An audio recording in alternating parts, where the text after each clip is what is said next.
Hey guys, this is your favorite neighborhood gambler, Moss Money. Thanks for clicking on my video. If you're into gambling, if you're into winning money at gambling, hell, if you love talking Eagles, this is the channel and the videos for you. So go ahead, hit that subscribe button, hit that like button, tell a friend to tell a friend, and enjoy the shows. All right, let's talk about we did defense, unsung heroes, offensive, unsung hero, not named Saquon Barkley. Humble, I'll go with you first. Who are you thinking?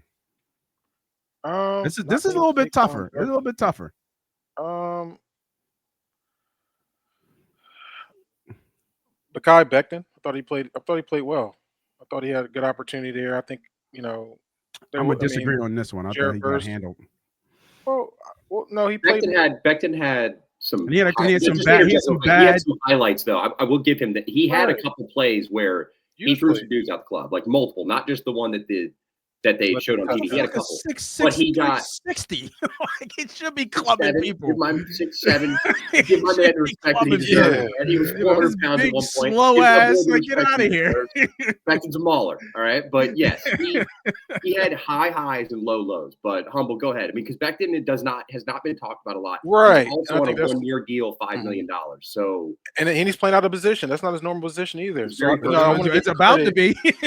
Well, Right. yeah, I want to kind got of give out him credit in salary. this game because there was some big plays, big holes he opened up. Those two large touchdowns, they were Beckman leading up that block and demolishing the Highway linebacker at second 77. level. Right. I So I just I thought he had some timely bad miscues on his penalties. Yeah, I think he had two bad penalties. I think he had a Illegal false man start downfield. He was the and illegal then oh man yeah, downfield. and yeah, then a he legal knew man that. downfield. Like But you're that's right. also tough too He's because right next to the Jalen center though, also threw the bro. ball way up in the air. He's right next to Jurgens though. Like I just look to your man to your left. Hmm. Like I'm just confused. Like Yeah. you're running up while he's on your left. Like you should. I just didn't get it. But Mhm. hey, that's why I'm not an offensive lineman. You I big mean, it's tough. dummy. I mean, I can get the low hanging fruit. I just want to give Becton a little, little You shine. But big dummies. I thought he had a pretty good game. Not perfect, but he had a pretty good game. All right. That the one I just sent you was the one play where Verse just demolished Becton. But First was it's a major not. play.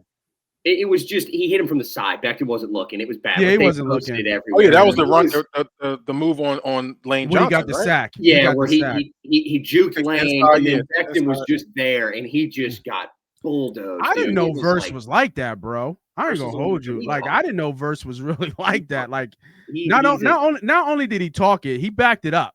Because what he had two, he had a great three game. sacks, Yeah, 2 sacks, two Great sacks, game. two and sacks. just disruptive, all around. And then, like you said, throwing around 6'7", 6'8", 360-pound guys, just I knocking mean, into him. he has thrown Mailata down and Becton down this year, Yeah, which is like, I mean, I'm just gonna go ahead and tell people like there's a thing within NFL circles. You guys know it.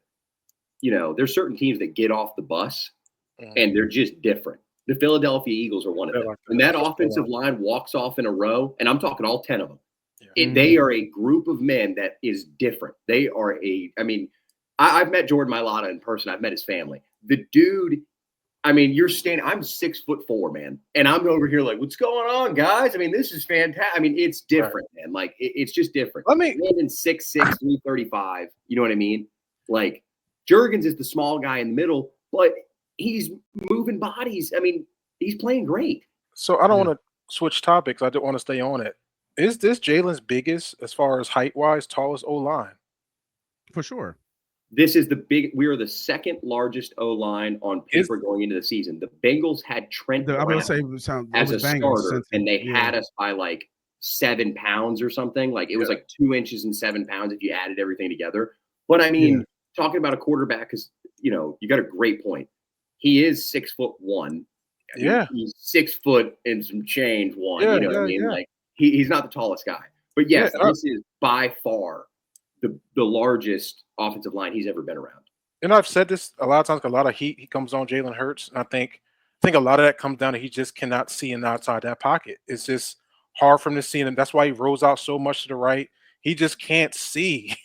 I'm telling you, he loves his old line. They're good. They've been around. But I forgot Beckton's at the guard at 6'7". It's kind of hard to He is step all of back, 6 and I foot got a big 7. ass wall in front of me. I know we're moving past it, No, you're but good. You're good. that came to my mind as we were thinking. I was like, damn, that is the tallest one he's been. No, it is because the It's a one thing point. I didn't know that Dickerson was 6'6". Yeah, Like he's a Dickerson. legit dude. 6'5", 6'6". Like he's a big boy. Yep. Dickerson was bitching so bad after the game about cleats were slipping. He was Oh pissed. yeah. Well, hopefully they got to deal with it next week. I don't think it's no snow in the fourth. Real quick No. though, we'll shout out Dallas Goedert. I was gonna say that, but yeah, I think Dallas Goedert. Yeah, that was mine. Was Dallas? But go ahead. I think 88 is the key to this offense, and I mean outside of 26. Outside of 26, I think that the passing game, if we're gonna get this thing on track and win the Super Bowl, it has to start with Dallas Goedert. And I mean by a levels concept. You know, you focus on Goddard, you get Goddard going, get Hurts confident at that level. Then you move to the next level with Smith, you know, in various ways and throws. You know, I'm just talking about from a game plan point. If I want to get my guy going, I'm taking my shots to Brown when I can. I don't want to these forced curls and these insides. Like if he's not running a slant or a button hook to the first down, A.J. Brown should not see a target within that range in this offense the way that they're operating right now. That should be a Dallas Goedert route. What is Kellen Moore's offense? Because this is not Kellen Moore's offense. Yeah, this isn't it. This is not Kellen Moore's offense. Okay, so what we saw in week 1 versus the Packers was somewhat. Jalen Hurts has officially attempted his first under center throw that was not play action. That was last game. It was last game. Yep. And the week 18 bench warmer game against the Giants that Humble was referring to, that would be Kellen Moore's offense, and under center. That's what he does. Okay, not so to get too into it, but it's just not. The quarterback is not comfortable with doing certain things like that. So if it's Sirianni's offense, it's not Sirianni's. No, it's not Sirianni's offense. It's not Sirianni's. This is going back to probably 2000. Like it's going back to 2022. This is going back to the original RPO that we talked about, and that's what you're seeing. Very basic. Yeah. Okay, so the concepts of this, because when you talk about Goddard, my thought immediately starts thinking about West Coast type offense. Are those concepts? So it is a West Coast offense. Mesh. I mean, it's West Coast. You're running a lot of mesh, RPO, inside zone. I mean, they run a lot of counter plays. I mean, it's to put it to you like this. It's a very simple offense. Now, why? I don't know. They will argue that their talent is so great that it needs to be simple, that they don't have to get cute with anything. But, you know, I would disagree with that. Okay. I think it's simple. I'll be real with you. And I'm not on the bus of Jalen doing bad. I think he's doing excellent at his position right now, what they're asking him to do. I think it's simple because of Jalen. I think he just has an issue with that O-line. I'm being honest with you. I think we're able to lean on Saquon Barkley. Them holes are opening up, quick slants and then take a couple deep shots down the field if you can. I think it's as simple as that. I don't think it's much more difficult. I just think he has an issue with stepping up in that pocket and being able to see down the field. So they kind of simplify it as much as they can. Everything outside. I would love them to make one more adjustment. A little bit more shorter routes, just not the slant route. Some in routes, some out routes. Yeah, no more hospital balls, man. Like and God forbid, just throw the bubble screen out of the fucking playbook. And not have Devontae Smith leading the fucking screen. That is the stupidest play.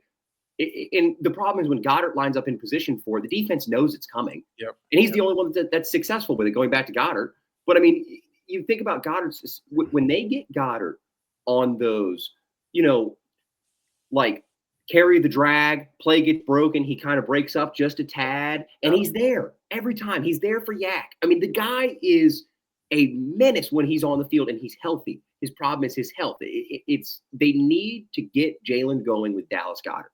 I think this goes down to a simple Andy Reid complex where how do you get your quarterback back on track? How do you get McNabb back on track? How did you get Vic back on track? How do you get Mahomes back on track currently? It's by simplifying the pass game.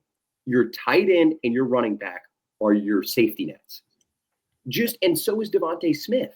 But they're so worried about getting A.J. Brown involved early. It's just that they're taking away the easy rhythm flow from Hurts. I mean, it's tough not to say get AJ Brown involved because the numbers speak to it, right? He Like when he's He's involved, dealing with a knee injury, though, that is hindering his play. Whether he wants to admit it or not, Good point. his knee is not okay. So do not be Okay. surprised if he gets surgery this offseason, whatever it may be. You know, the dude is not 100%. There's not a lot of guys that are I don't. 100%. I'm about to say I don't think there are a lot of guys who are 100%. You know, at But this point. this knee thing, man, is something that has stemmed from Ole Miss to Tennessee to now. This is that we knew this when we traded for him. We knew this when we gave him this extension. He didn't practice once on a Wednesday in Tennessee, not once, and it was for Yeah. game management to have him available on Sundays as many as possible.